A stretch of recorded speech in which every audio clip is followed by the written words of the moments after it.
Welcome you to BeMoreNews.com, the news before the news, where we uncover the truth.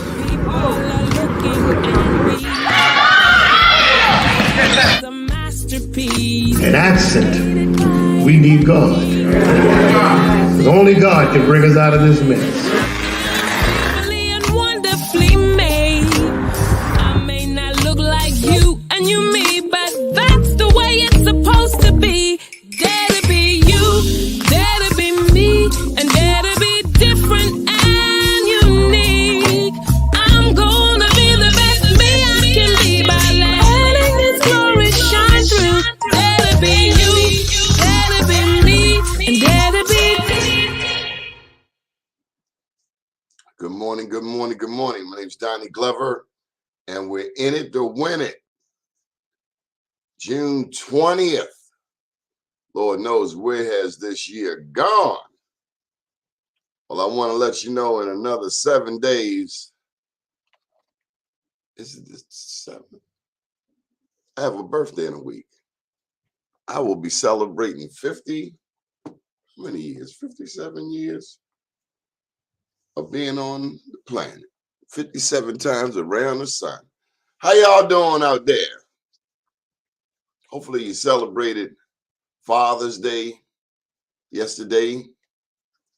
Big ups to all the daddies. You get to sleep in the day.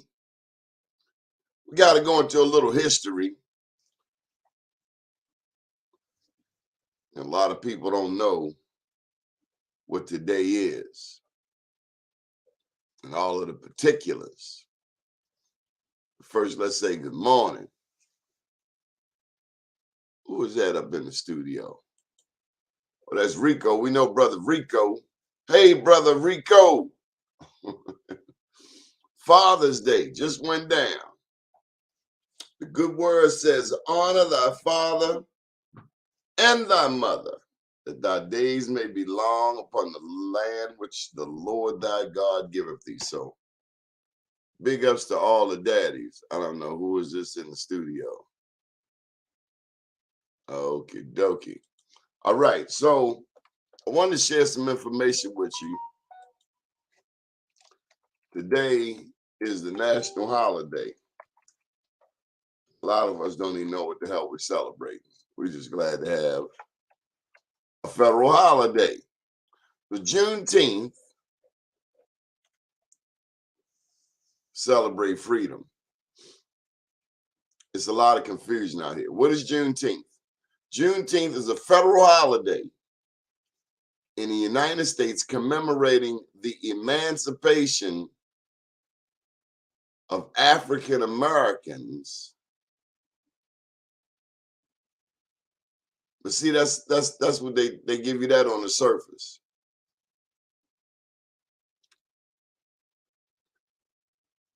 Juneteenth is the oldest nationally celebrated commemoration of the ending of slavery. But what they don't tell you is that this was specifically for Galveston, Texas, for Texas. Juneteenth happened in Texas. It's now a national holiday, but Juneteenth happened for Texas. They got the memo 2 years late. Let me pose this question to you. I got $5 if anybody got the answer. $5, I'll give it to you right now. You do take quarters, don't you? Then if Juneteenth celebrates the ending of slavery in Texas, because the rest of the country knew, they got the memo 2 years late. What did the Emancipation Proclamation do? And what actually ended slavery? Do you know? Do you know? Did the Emancipation Proclamation end slavery? Or was it something else? What ended slavery? Emancipation Proclamation, officially Proclamation 95, was a presidential proclamation, an executive order issued by Abraham.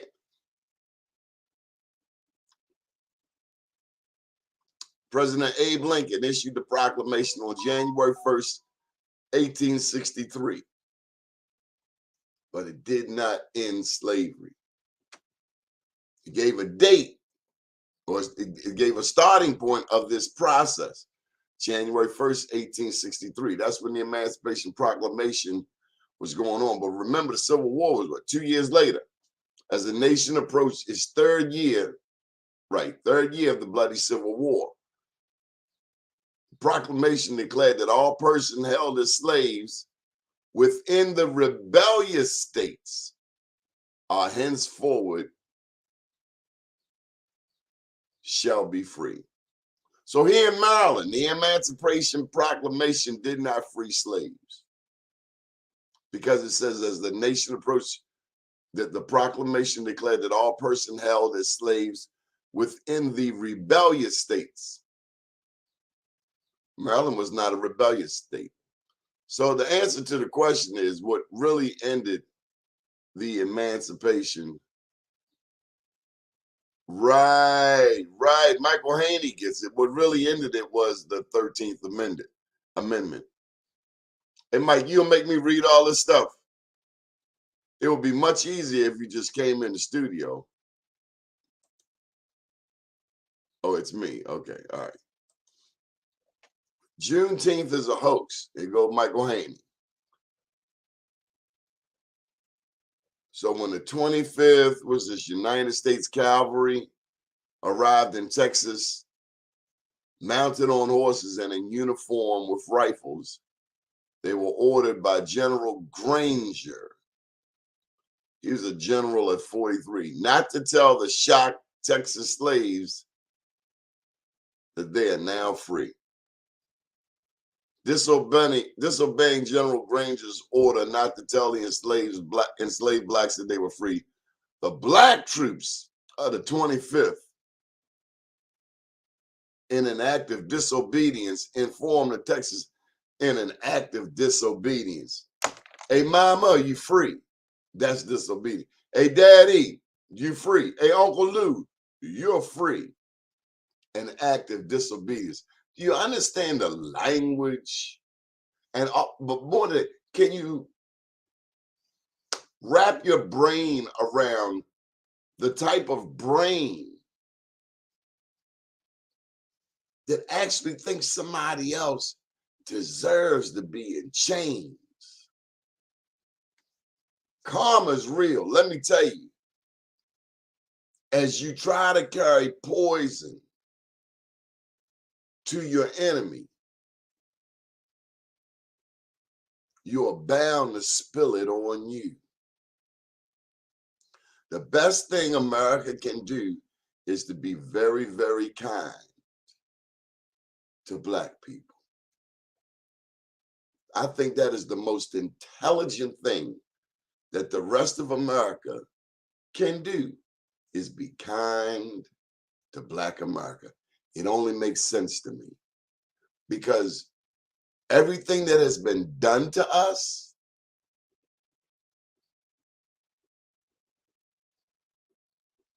every action has a reaction. Everything that's been done to us shall be done to others. The good book say it. That's why they say, vengeance is mine, saith the Lord. And I ain't no holy roller. I sin every day. Don't get it twisted. But I read the word. I try to digest it. Do unto others as you would have others do unto you. We say that we are a Christian nation, don't we? I always grew up hearing that. I pledge allegiance to the flag, one nation under God. They got it in the Constitution. All men are created equal. All kinds of, we say we celebrate Christmas. I guess we celebrate Christmas. Christmas is supposed to be about the birth of Christ. But in America, if you don't bring no toys, you can take Jesus and everybody else. Come on, Mr. Haney, explain this dissertation that you have up on the screen. Good morning. Happy Father's Day, brother. Good morning, Donnie. How you doing, man? It's always good to see you. And You got a lot of headroom above you. do I have a lot of headroom? Yeah, Well, yeah, listen. adjust your camera. Yeah. Let me fix that, man, because I just jumped up so that I could join you, but that's okay as long as you can hear and see a bit of me. That's all that matters. So happy Father's Day to you. I called you to try to wish you happy Father's Day because I know that you're one of those fathers that really care. You know, you raise your kids in accordance to our Father, right? The real Father. You know, and that's what it's all about. So as part of But my also according to my father, Donald Edward Glover. Hey God man, rest. we had a awesome show yesterday with 6 fathers yesterday, and we talked about their dads and the influence of their dads on the process. We went down to the corners of Baltimore and talked to the squeegee kids about their fathers, and it was compelling what they said about their dads if they were in their life, right? So Would all you this is would you documented. say they said the dads were not in their lives? Well, one had his daddy was not both that we interviewed out of the ones all the ones that were there on the corner of North and the entrance to 83. Most of them didn't have a daddy in their life, but they figured it out. But let me go to this point, right? That these kids, we talked to them You saw about June. black kids at North in 83. Yep, North in 83. We talked to them on behalf of Black USA. Because the addicts had taken over that corner and chased the Nation of Islam off that corner. Man, it was a comfortable conversation with these intelligence kids, man. It was motivational and emotional to be out there with them because they want to talk to us, man. And what better day to go out there and do it than Juneteenth, which is a hoax. And the kids said Did you take them any food? I took them cash and I took them inspiration and hope. I gave Oh, them that my was business. beautiful. I gave them my business cards. They've been in touch with me for jobs. Some of them are already working. It's a social thing for them to be in community with each other and a support thing as much as it is out them washing windshields. You know, we're going to get back to this Juneteenth thing, but let me tell you first about the squeegee kids because I proposed to the city a number of years ago to take squeegee kids and make them ambassadors for the city. You know, let them do it for free, pay them hourly, give them soft and social skills, give them signs, welcoming people, teach them about wayfinding so that they can be a About directional what? force, wayfinding, how to get from here to there, how to get them from here to there, so that people would get their windows washed for free. If they wanted to know where the shot tower was, or Bromo Saucer Tower was, or Port Discovery That was, would be brilliant. teach them, teach That would them. be And brilliant. this would So, be a lift for them to a future job by starting here on the corners and helping people and indoctrinating and being a good ambassador for Baltimore. so you know what? I'm hearing you say, just like in baseball, by the young people standing on the corner with the squeegees, that's an opportunity. That's an opportunity. These are people saying, hey, I want to work. And I would imagine that when things get a little different on that corner, is where a pedestrian and the ambassador, the future ambassador, have a miscommunication. Well, Donnie, if we put body cameras on the ones that said they were accosted and saw what their attitudes were, maybe we get both sides of the story, like we did the cop who thought his was off and he was absolutely in the wrong. You know what I'm saying? Because these kids are out there, as one of them said, he says, "Man, I have a regular job. I just need cash to pay for diapers, etc. Plus, I like to be around my people." And to our point, well, hey, let's flip this. Let's have businesses like Leg Mason and Visit Baltimore, give signs, Joe's Crab House. Let these kids hold up signs promoting businesses, washing windows for free. That's a free service the city is offering. Roll your windows down if you need some direction. These kids have been trained. They've got a captain out there monitoring behavior that comes from amongst them, right? To ensure And that it's not going to have any foolishness on his or her corner because they get a bonus for every month of zero No issue. incidents, No issue. not just Absolutely. on their corner, but say a 2 square block Yeah, radius. you set up like a corporation, like a visitor center, You put these kids in nice uniforms, right?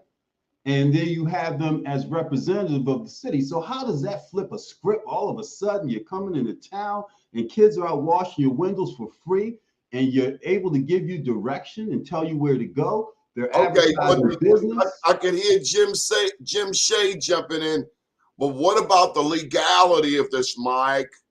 Is But this what about the legal? legality they're concerned about of what now? What happens is that the economic justice system of attorneys, bail bondsmen, paid for prison, Well, they pipeline got rid of the bail becomes bondsman. disrupted. They got rid of the bail bondsman. To your Ain't no knowledge. bail. Yeah. Well, they still paying cash somewhere. You know what I'm saying? To attorneys. So all of a sudden it disrupts the system to what the system is paying from a negative perspective now. Because if they want to do something to make these kids, and this would just be a lift to where we want to take them ultimately, which is to a job that gives them a future. It teaches them soft and social skills. It teaches them interacting with people. It teaches them how to be calm in a situation that, it could do a multitude of things, but we could Mike, flip this real quick. Mike, last night I got a phone call. A friend of mine, they were telling me their story. I was telling them about the new demographic of addicts in our majority African-American community. There's a new addict in the community. They walk in the streets all hours of the night. And this person I was talking to said that, isn't it funny how the last shall be first and the first shall be last? There was a time, Mike, if you were downtown and you went to cross a downtown street and there was a driver, a Caucasian driver, and they saw you walking near their car,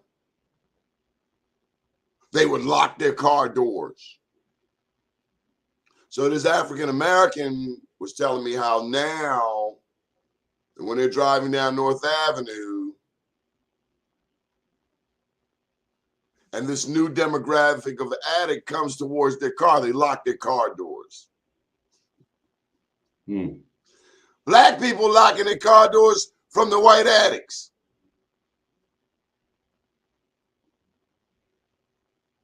You and I know an addict is an addict, right? Regardless of the color, But his reasoning is, listen, these people had a 400-year head start. And now, these people, many of whom are related to Donald Trump and that whole J6 mindset, now those addicts that were kicked out of the white community are now down here on Pennsylvania Avenue sleeping in alleys. So, Donnie, my perspective is that it's intentional and it's part of the track to gentrification. So that is the first wave across the bow, is a sentiment to those communities, right? To get them prepared so you can begin to understand and see who it is. Because once the red line comes into effect, tied into the MARC train station up there on Franklin, you're going to see an influx of whites that aren't addicts coming up on Pennsylvania Avenue. I was riding up and down Pennsylvania Avenue 3 times this week, went to see Jim at Avenue Bakery and looked at his plan for some development on what he wanted to do and some other things. When is the bakery open? I live right around the corner. The bakery is open every day. It wasn't open yesterday for Father's Day. And hear me out, right? Because I told Jim it's not open every day. So hear me out. For like 5 minutes. I live right around the corner. I want to know when the bakery is open. I'm insulted. I'm no longer going to accept this. Well, I live in this community, and I ain't never seen that damn bakery open. Maybe one time. When are they open? I got sweet potato pies and I ain't got time to be going around there and they close. Hey, when the hell are they open? 9 to 5? Hamlin. Hey, hold on a second, Donnie. I'm not holding on. We just had a Pennsylvania Avenue parade for 3 hours. We didn't Okay. see any of these people. Okay, so I think Yeah, Jim don't bring Henry, that name over here. We're not having it. but you rather This is rather Freedom Day. take white addicts and give them 15 minutes of conversation versus somebody that may not be doing it quite well yet, to your point, but is Some are down there. police. Some Okay. of them are police. I got one peg right away because he act like a caveman, right? He act all crazy, walking around no shirt. And I'm surprised ain't nobody bust his damn head. But he walk around real crazy. He the police. And the black addicts just walk up to him like this guy's Jesus or something. He's like the leader of the homeless brigade. Yeah, I was up on Pennsylvania Avenue. Matter of fact, I was right around the corner from your offices at my And you good didn't friend bring the coffee. and my good friend Willie, because I didn't know I was going up there. And you see a changing shift. If you look at it, particularly from the outside in, because I get up there a couple times a week, you're up there every day. You're starting to see some things happening that let you know inside the next 10 years, we're going to see some gentrification efforts. But back to these Yeah, I kids. see white addicts touting again.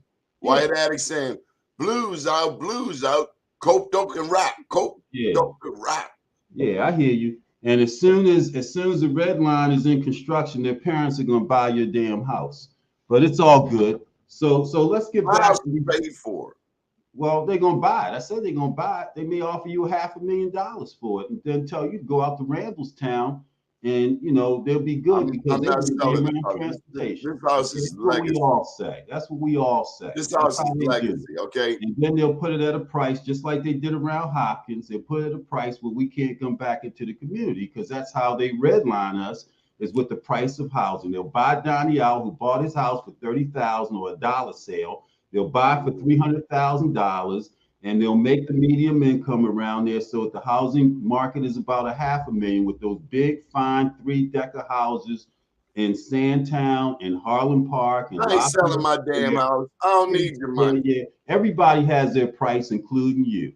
Trust me. You and I know that. So you can say it all day long. But if somebody said, "Don, I'm gonna give you $500,000 and I'll put you at a nice little house with a quarter-acre lawn in Randallstown," your ass would be gone. And so it's all good. It does sound nice. It's all, yeah, it does sound nice. Everybody has a price. If they bring that offer, how much you say? 500,000 $500,000, Donnie.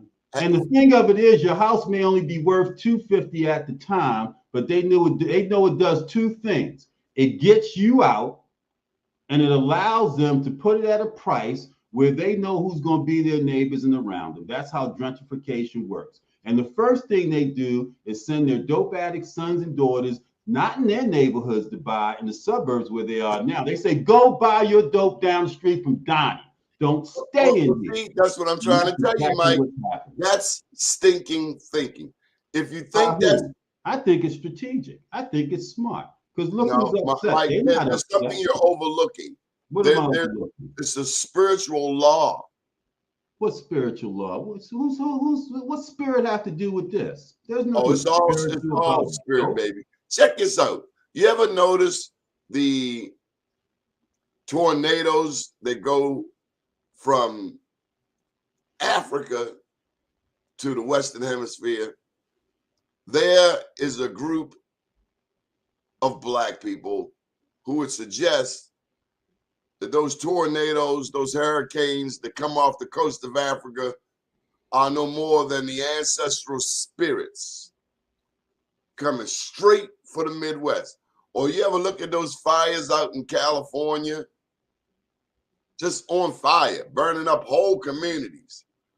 There are those who would suggest that those ancestors who had to jump ship crossing the Atlantic, that's a whirling of the spirit.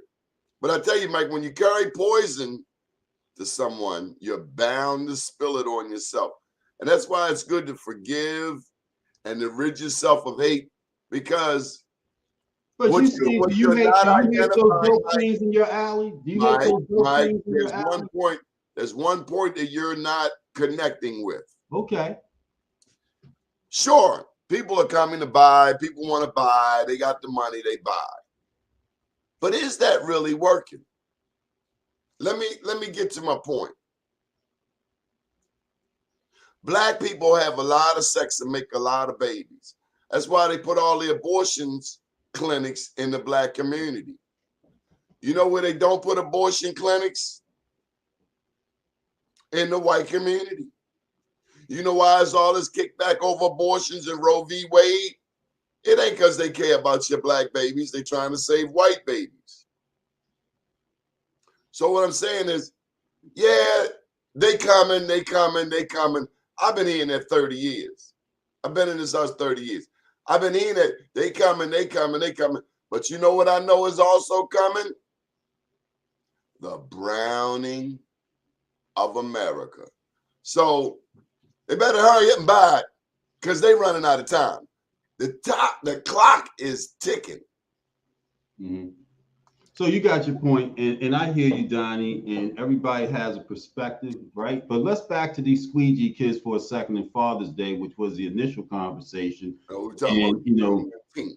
Yeah, but we talked about Juneteenth and Black history with these kids, man, and they said that slavery still exists. This is what two of the kids said, and that interview is available on blackusa.news on the 60 Minutes in Black USA show from yesterday, where you can hear these kids, these squeegee kids, talk about Juneteenth, Father's Day, Black History Month, and from their perspective, what it is. And generally what they're saying is that we're bamboozled and that slavery still exists. And we know that it does because the 13th Amendment talks about that the only way that slavery can be enacted in this country is for crimes atrocious to a point where you can have imprisonment or slavery. So what do we have with 50%? It's Donald Trump.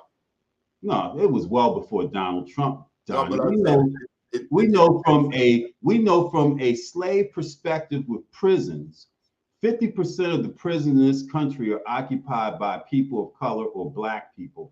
In a 12% populated country of black people, 50% of the prisons are filled with black people because that's a form of enslavement. You know, with the jobs for 2 cents an hour, you know, that they charge with the cost of prisons for a person a year of $50,000, and then they privatized it, a form of enslavement. And this is what these young people see. And this is why they think when you talk about Juneteenth Day, they're like, hey, man, you know, what's up? Let's see what Chap said. What did Chap say? Man, y'all be putting these long explanations up here. And you know what? He's right, because that's why General Granger did not want to tell. He wanted to wait until the crop season was over before he told. Tell him pick his own damn crops. He wanted them to finish picking the cotton. He wanted them to finish picking the cotton and the crops before they were told this slavery. Pick your own damn cotton, lazy self. Well, you know, Donnie, that's not a reality, you know. And so, to your point earlier, Donnie, about I told you, well, go round, come round. The same thing that is you do to people will come back around. Let me tell you a story. I know this famous drug dealer when I was a kid. This drug dealer was glorified. Big time drug dealer. Got one son strung out, one son dead. All because of drugs. When you go carrying poison, you may not see it. That's why grandma said by and by. You'll understand it by and by. When you go around doing cruddy stuff to people, it's bound to come back around to you. I don't care who you are. No one is immune. God is not a respecter of persons. Whoever you are, what goes comes. Show me somebody who can avoid karma. Show me one. So I see Chap's comment regarding there's some toxic. Except that guy from the 800 club, the 700 club. Because that Pat Robertson, karma be missing him. Yeah, because and then they get up there and pray for people. After they done said every racist doctrine, they're going to bring Jesus into it. 700 club. Pat, what's his name? Pat Robertson and his son. Yeah, his son runs it now. In the name of Jesus, it's all When I hear commercialized, that dude all start to about pray, it's money. like, oh my God. It's all about money, Donnie. We know it. It's just their form of commercialization, and it's okay You that they do can't that. pimp God, brother. Yeah, you can if you want to. That's what they do. That's what they choose to do. It's okay, Donnie. Go round, come round. I'd rather talk about, although I know it's your show, I'd rather talk about in our community What you say versus again? Pat He said, Robertson. I know it's your shit. It's your show, man. Right now, for now, it's your show because people really want to hear me Ladies and and you gentlemen, talk. that's a dry threat. Is that what that is? I don't think so. So Chat made a comment about some toxic guys on that corner. There's some toxic guys down at the Leg Mason building, and there's some real toxic people at City Hall. So I know that toxic people are wherever. And I heard that, so like we can't generalize the bad incidents. We can't generalize the good squeegee kids out there like Fats, Nate, Pee Wee, Dope Boy. It just depends on who is working those corners. No, it depends on our ability, Chat, because I don't disagree with you. Our ability to interact and not be afraid to mentor and to talk to these young people. Because do we expect Wall Street executives down at North and the entrance to 83? Do we expect If they start squeegee? sniffing Do we cocaine, they're gonna be there, not the squeegee? capacity that they thought. Do we Let me tell you, expect a squeegee mentality at the Leg Mason building? let me tell you something. When I see these white addicts in my community, There you I go. notice some of them come from some good jobs. There you At go. first, when they first start coming around, clean as a whip, real There clean, you go. real clean. After one weekend in Sandtown, But for real, Donnie, I don't give a then damn they go about off the and get white treatment, addicts. then they I come don't care back. about the white addicts in your backyard, man, because that's I where they do. belong. I That's do. where they belong. Then move or I move care them about out. And so my point was earlier, Donnie, because it's not that you're wrong, and I'm just being facetious in saying that. I said that there is a bigger coming than those white addicts in your alley. We just have to understand the order of process. And we have to look 15, 20 years down the road. You said you've been there 30 years. They've been saying they're coming, they're coming. But one thing that has been sure, you go down to Macedonia, you go down to Lafayette Square, St. James, the black peoples have left. There's one thing about it that they have left, right? Including the preachers, who were once the cornerstone of communities. They have abandoned and they're coming from outside in trying to preach and give the word of the Lord. And that isn't what works. And that's what's missing when we deal with our kids. So talking about Father's Day, See, Juneteenth. that's what you get them preachers who are into that material thing. I was listening to Well, they're no one different than story of Pat a preacher. Roberts. Let You me finish. talked about Pat This Roberts. one story of a preacher that moved to Baltimore, and he quickly realized the competition, the competitive nature of the pastors. He figured he'd be having enlightening conversations with other pastors, but come to find out that the pastors fight more amongst each other like It's a community business. like community organizations. It's a business. Everybody's fighting for the same pot of money. It's a And then business. COVID showed you who your preachers really are, if your preacher really care about the community, because it's so much easier to do stuff online.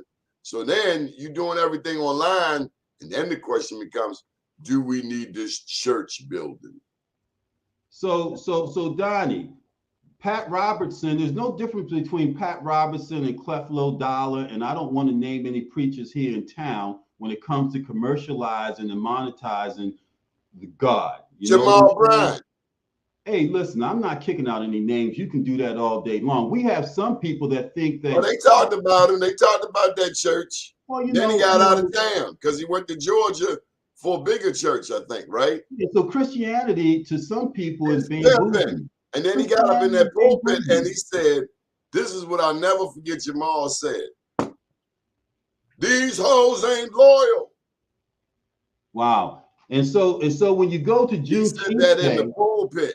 When you go to Juneteenth Day, the Freddie Gray Center on Utah Street. You know, Freddie Gray was Pennsylvania Avenue, actually. Yeah, I know exactly what you're saying. When you go to Juneteenth Day and the commercialization and the bamboozlement of how they all of a sudden. So what if before Biden signed last year, Juneteenth Day as a federal holiday, what did they think of us then? Were we still slaves up until last year? And all of a sudden it's federal and it's I've commercialized? never been a slave. My ancestors were. They might have been enslaved, but I best believe if my ancestors were anything like me, Well, they were first looking, define, for the first slavery, Donnie. opportunity, Define slavery because you are a slave. looking for the first opportunity to cut the jugular. That's the left side of the neck. I ain't your slave. Donnie, they cut what's I in ain't your between your slave. ears, man. You I ain't may your not slave, be buddy. in chains and I'm a shackles. child of the Most High. Well, Donnie, you know, sometimes we gotta check And out the our first thinking. chance I get,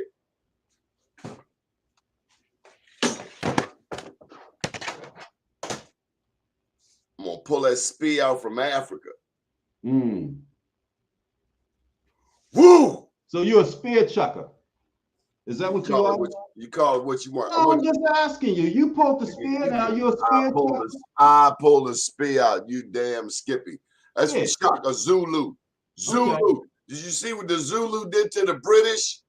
Wore them hind parts out. But see, then we get the land.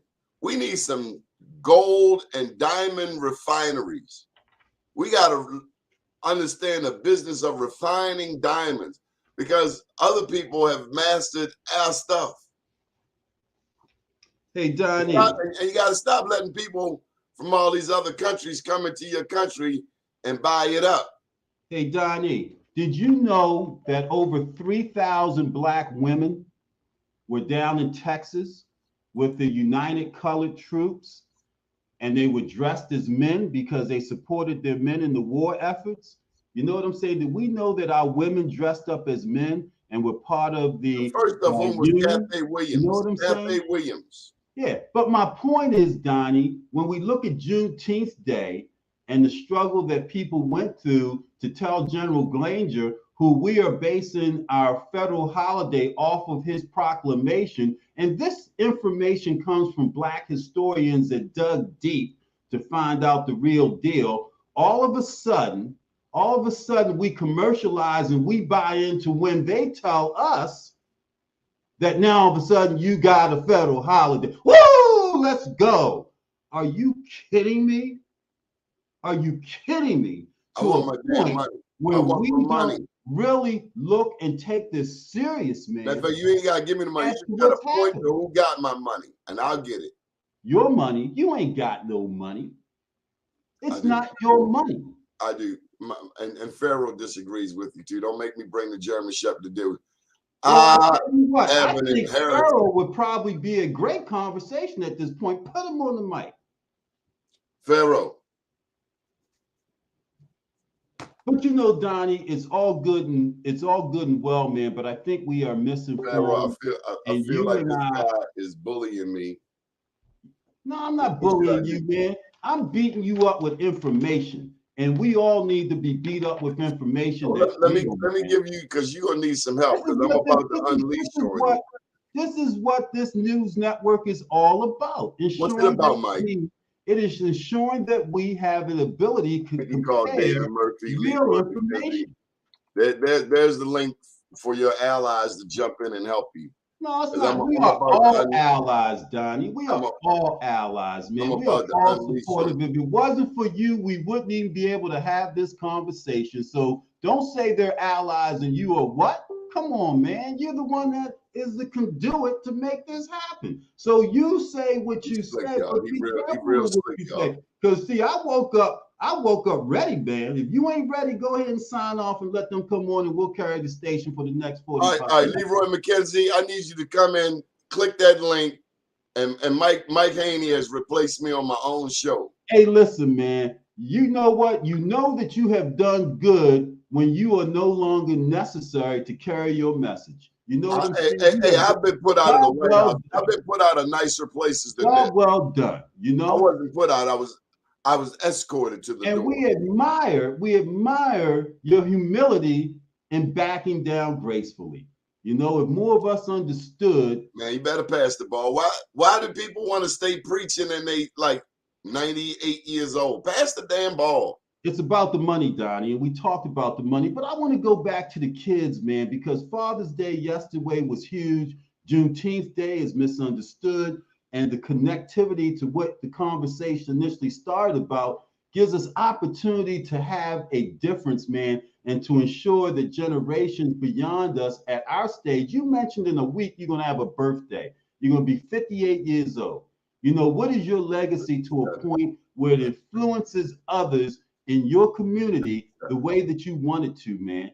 And we're almost there. We're almost there because we're talking and we're in conversation with each other and we're comparing notes and we're talking about Jim Hamlin and measuring how he may not be as effective as we want to, but he feels he is. Let me So tell you we have something. to have When we see Tharu Vignaraja on television, most of us, let me finish my statement.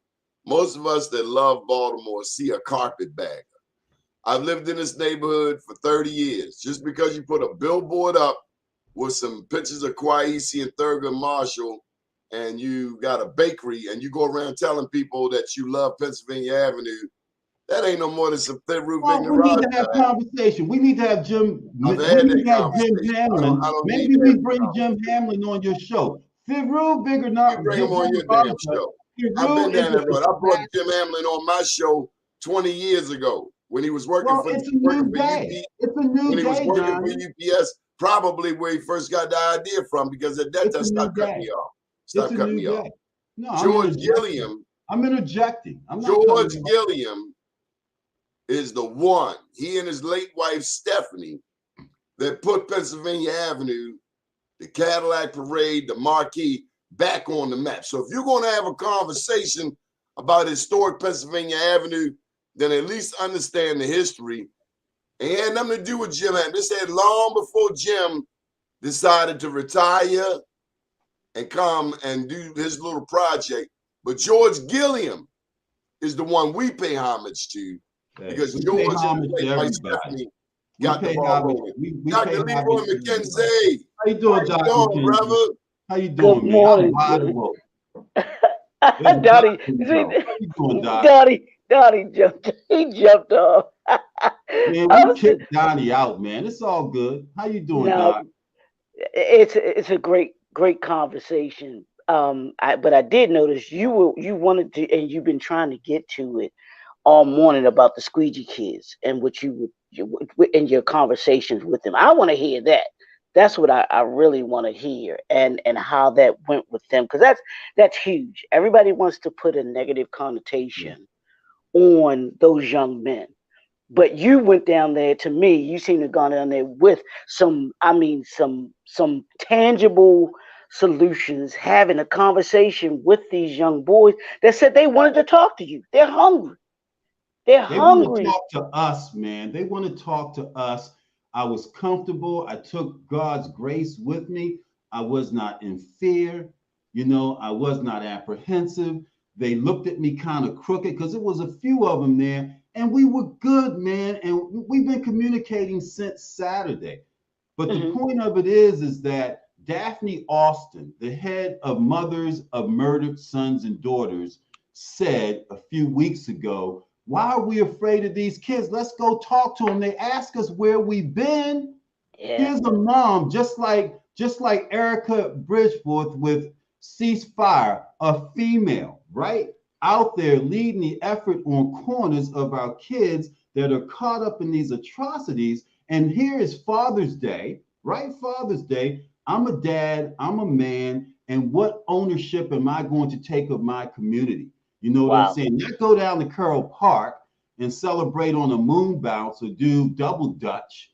You know what I'm saying? But go down and engage eye to eye and listen to these intelligent children who need and who are begging for our mentorship and bringing some good, reasonable ideas, man, and asking them their thoughts and opinion, not telling them, but what do you think? What's your thoughts? What would you like to see? How can we get this done? So that they have some buy-in to the solutions if there's a problem. Not tell them that, hey, I want you to meet me up at Cahill Rec at 6 o'clock to talk about the squeegee kid. Well, why can't we go down to North Why can't we go down to Drew Hill Ave where they are and conduct our conversations in their environment and have conversations with them? And it talks about meeting people where they are. So there's a comfort level with them, not our comfort level, man. We're almost on the cusp as a people, as Black people, of changing the dynamics of conversations. And Donnie doesn't realize the greatness of what he has done and started, because we wouldn't be talking like this if it wasn't for his platform. Absolutely. They wouldn't have had the opportunity to be on 60 Minutes in Black America on the BlackUSA.News network if it wasn't for him. But the conversations are now very real. I'm at a stage, as you and I have talked about on your show, of seeing more sunset than sunrise. Mm-hmm. And so what is it that God has for me to do in this duration than to meet people where they are and do what I can in a humble fashion to assist and help? And what does that look like? No, absolutely, and that's the thing that I love about what you did, and many of us, when it comes to making a difference, and doing those things that we feel are a risk and everything like that, aren't willing to take a risk. Um, and when you meet people where they are, of course, initially there is going to be some apprehension on their part because they Oh, don't because they've been in an environment where they don't know who to trust. They don't know they've been disappointed. I'll use that word so many times, so they have that guard up of anybody that says that I want to help. So they're like, well, what do you mean you want to help? I mean, it's just like in the movie Anton Fisher, when he was looking to get the help and he finally lets his guard down, and then Denzel, the psychiatrist, basically puts him out, but he's like, okay, you've had your 3 sessions, move on. I can move on. He's like, but what am I supposed to do? What am I supposed to do now that I've let you in, and you aren't doing anything else to help me? So I know that those young boys, and there's, of course, there's, like you were saying, there's corruption everywhere. You can find toxic people everywhere. You can find toxic people in your own family. So it don't matter. Toxic is gonna be toxic. And That's just you're what. right. Doc, you're absolutely right. And so my question to them wasn't about where I could help. It was about what did they think, because until we have conversation, I don't Right. know what help looks like for them. And they may Correct. not know what help looks like to them, unless we talk and dialogue and hear what it is they want. Like he wants to be a culinary student. He has a Wow. job. He uses that cash from the squeegee kids to buy cash, diapers, etc., until he gets a check, because what he's Wow. making ain't enough. You know what I'm saying? But he Yes. wants a job working in a good restaurant, making good benefits as a cook. Trayvon wants to own land. He wants to own land. He wants to buy land. He doesn't really want to work for anyone. But the point of it is that they're allowed to dream. They're allowed to dream. Absolutely. And until I heard that, how was I to know, other than in the backdrop of City Hall and the police department? If you go down on President Street, you have a multitude of these kids in the backdrop of the police department. How that is the most profound scene. In the backdrop of our police department, these kids are going unchecked and unchartered in their life, and we talk about them on the nightly news with the police every night. Now, how can we not figure it out? And where's the dialogue between the police and them to a point, if that's an issue, where we can get to some resolution? It's going to take people like you, me, Chat, David Murphy, Donnie, to carry the message for them, man. We have to be their spokespeople, man, for what right looks like and what help looks like after that dialogue, man. Yeah. And my thing is always, what they have a problem, and we're trying to assist them to be able to solve it. And you can't solve a problem if you don't know it exists. The only person that's been Wow. able to do that, the only person that's been able to do that is Steve Jobs. He gave us a problem that we didn't know existed. Wow. Wow. That's interesting. What you said is that they have a problem, and guess what? I'm gonna flip it. We have the problem. Mm, You know what I'm saying? We have the problem. They seem to be okay from their perspective, but we have a problem with them because But of they're not. they're not They're not okay. interacting. They're not We, okay. They are not okay. I didn't say that. I said that they feel they are. They know they're not. Okay? They know I that have they're evidence. Donnie, I don't disagree with you. What I'm saying is that until we have dialogue so that we can hear each other, right?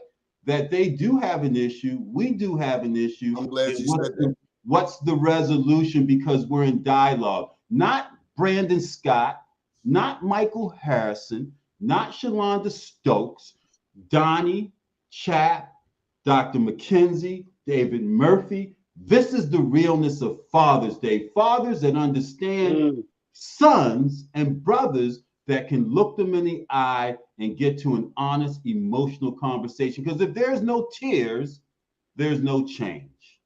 Wow. Wow. There's no change. There's no help Donnie. there. There's no help there. But I hear Donnie, and I'm real with it. You know what I'm saying? I mean it. Because at some point we stand for something or we fall for anything. And right now we're falling for Juneteenth, and our Yeah. kids are out there dying. But we got a national holiday. I tell you something else we're falling for. We're falling for this notion that we don't need education. What is education? Well, Dr. McKenzie, you live in Baltimore County. Mhm. There was an all-important meeting last Tuesday I was there. out in Towson. What happened last Tuesday, Mike? So they had two closed door meetings before the public meeting that went until 11:30 at night, and I heard 5 people speak to Dr. Williams good. You know what I'm saying? And it's all the city council that's putting pressure on that school district, school board. County council. That's county council. It's that county council because, we only have one black, I think he's black, that is on that county council. Jones is black. He's a Dunbar Okay, poet. thanks for confirming that, because if you say so, I now believe it, right? And he did come out in defense of Dr. Williams, right? That are putting pressure on this gentleman. And, it's an atrocity, the racism that we continue to see. But I was at that school board meeting for 2 hours. Who else spoke up for Dr. Williams? You had the AFSCME, president for Baltimore County. That's the Association of Federal, State, and County Municipal. Exactly. It's the Glenn Middleton organization out there. You had the teachers union, the Black Teachers Union, that spoke up for him. You had the past president of the student union that spoke up for him, that came down from New Jersey to speak up for him. Who made the dramatic presentation? You talking about the black woman? Because I thought they all were dramatic. Come on, man. Her presentation was unlike any other. Yeah, I thought they all were dramatic, and it was good. It was almost emotional to see them speak up for her. You don't know her name. No, I don't. Dr. Cheryl Pasteur. Yes. Yeah, who is soon to be the delegate for the new district in Baltimore County. Absolutely. You're absolutely right. Cheryl Pasteur. She should be in charge of the school board. She was on the county school board and left because she was sick and tired of being sick and tired. See, on the council, let me just add this other tidbit. This ruckus that was being caused against the county school superintendent, Dr. McKenzie, Dr. Darrell Williams, was orchestrated by lame duck members who are on their way out. So when this new governor comes in, my understanding is he gets to appoint 4 new county school board members. And also, it should be noted that while right now there's only one black on the county school board, it goes back to a point I was making earlier with Mike. There's the Browning of Baltimore County. Minorities make up 60% of Baltimore County. Donnie, is that a good statistic? You sure about that? Minorities, black, Latino, Asian, Indians. Okay. I'm sorry, of the students. Okay, right. Of the school district, not the county. Of the students. 60% of the students. And again, I told you who reproducing, and black and brown babies, they reproducing. Hey, Donnie, since I'm the oldest, I'm an old guy, old fart here. Can I get 1 minute to plug something that I think is crucial for us on Black USA News? Sure. So tomorrow, I have a special broadcast of 60 Minutes in Black America with a guy named Dan Cox. He is endorsed by Donald Trump, right? And people are like, oh, why you do that? If we don't begin to listen and hear what those who may be in power have to say, in addition to that, how do we begin to nurture relationships and change hearts? And he's going to be treated with dignity and respect, as I expect to be treated with dignity and respect. Elaborate on his platform, and he is a described QAnon's conspiracist, whatever. But we're bringing him on so we can have dialogue and we can talk about how he would govern a state as diverse as Maryland if he was elected. And he's coming up the polls hard because Trump has endorsed him. But it doesn't mean that we turn our backs and we not listen and have these conversations, Donnie. Who's he running against? He's running against Kelly Schultz. And what's the likelihood that he'll beat her? He is within 4 points now. He is within 4 points of her. It has tightened up considerably. She knows it and he knows it. Hey, look at the recent polls with Hogan being trounced by Donald Trump if he was to run for president in his own state of Maryland. Okay? His own state of Maryland, Governor Hogan, who has been the most popular governor in the history of the state, according to the polls, if Donald Trump was to run again and Hogan was to run for president, 70-28 is the percentages that Donald Trump would beat Hogan by. So you tell me this guy, Dan Cox, who's not a dummy. He's not a dummy. He has some interesting policies because I research heavily on everyone. He has a chance. Oh, yeah. What's interesting about his policies? In terms of what, first of all, he has 10 kids. He has 10 kids and he's not Catholic. You know what I'm saying? So he has this environmental agenda and he has this political agenda that is veiled. 10 kids, but he sides with a guy that has no empathy for children. Well, you know what? Listen to 60 Minutes in Black America at 1 o'clock tomorrow and you'll hear what it is that he has to say. That's all I can tell you. Dr. McKenzie, it's always a pleasure seeing you, brother. I have so much. She's gonna kick his hind parts. She's gonna kick him up and down Liberty Road. Brother Mike, I want to connect with you this week too, because I got some things I want to talk to you about too. So, but this has been a great conversation, Donnie. Donnie, this is what I love about you and what you do. You bring conversations and you bring topics and those things that people aren't going to readily hear about. You really inform us on what's really going on.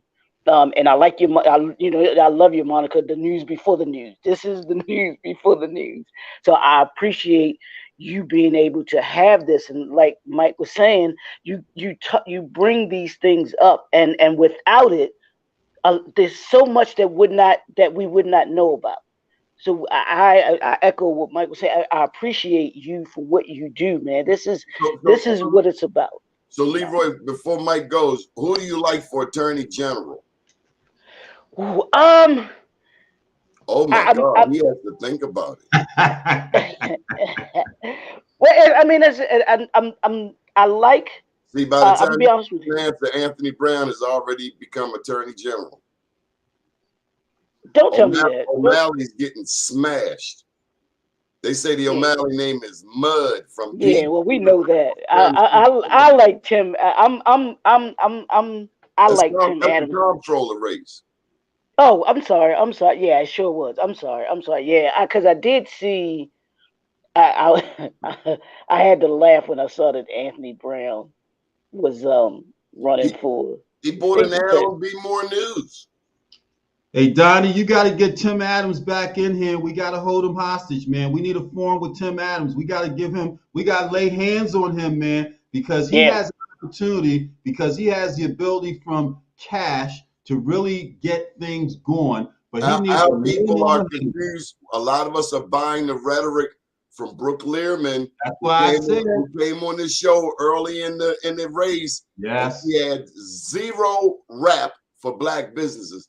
And now mm, everybody's saying, "Oh, we got to get Brooke on your show," and I'm like, "Well, No. when she was here the last time, she pretty much told me to go to hell." You wow. tell Tim Adams, you need to bring Tim Adams on with a couple of us, and we need to lay some hands on him and enlighten him and wake this brother up Yeah, because he's a good brother, okay? But he needs a boost, huge, in order to make up a little bit of a gap to make it a race. But To he's Brooke getting Learman's close. credit, Brooke Learman has scientifically tried to do the O'Malley on the black community, hoodwink us, what's the word?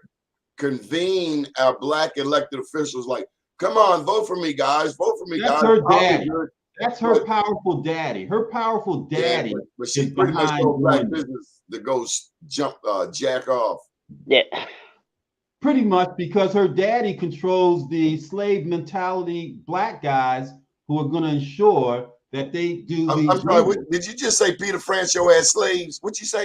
I said her daddy. I did not say that. I would I never thought say I it heard him about say Peter. Peter Franchot had slaves down No, on Route Peter's a good friend who I respect highly, man. Does he own slaves? Peter Francho? Yeah. No. Okay, I was just checking. No. Until someone proves me differently. You said No. Django what? That's my head of my president. That's my president in Nairobi, Africa, Paul Jingo Masai. Is that who you're talking about? You said Peter Franchot is the slave's messiah. No, I didn't say that, Donnie. We have a bad connection. You said you love O'Malley? What'd you say? We have a terrible connection here, but it's okay. It's okay. Let's just embrace Tim Adams. Let's embrace Tim Adams. We'll figure out the gubernatorial race because we have documentable tape holding people accountable for what they say that we can play 3 years from now. Tim Adams needs a laying on of hands of the black community, particularly in Baltimore. He's in Prince George's County, and I think we can help him, but he's got to be ready to listen. yeah. Bring him back. Brooke Learman has worked very hard to get that seat. Her daddy worked hard. Her daddy worked hard to get her that seat. Listen, man, we know how it works. We know how it works. But let me tell you something. As long as you are a child of God, you belong here as much as anybody else. Amen. I agree. Power to the people. Mike Haney, Dr. Leroy McKenzie. How can people get in touch with you, Dr. McKenzie? They can connect with me at http://link.tree, and that's linktr.ee/JNF Enterprises. That'll give you a list of everything where you can go. So all social media links and YouTube and all of that good stuff. Mike Haney, so how can people catch up with you? So Donnie, they can get in touch with me on blackusa.news Facebook page. 60 Minutes in Black America tomorrow at 1 p.m. But Donnie, before we go, the plan for Pennsylvania Avenue, Jim Hamlin, we're going to bring him on because us brothers have got to figure out how to work together, man. Regardless of what we think. With respect. That's all I'm going to say. It's all good. Respect, If I'm in the conversation, if I'm in the conversation that's open 5 minutes once a week, you're going to get slammed. Hey, Donnie, please, let's not go there, man. Let's be smarter and bigger than that. If I'm in the conversation with two enemies and we are to love our neighbors, let's have the conversation, man. Everyone's the victory ain't never open, man. Hey, we're not going to disparage each other's black men. We're not going to do that. But we're also not going to pimp each other with that bull crap. Hey, we get pimped every day. So maybe we learn to be better pimps from each other. I ain't Donnie, a pimp at. you have a wonderful day. Good morning, world. I love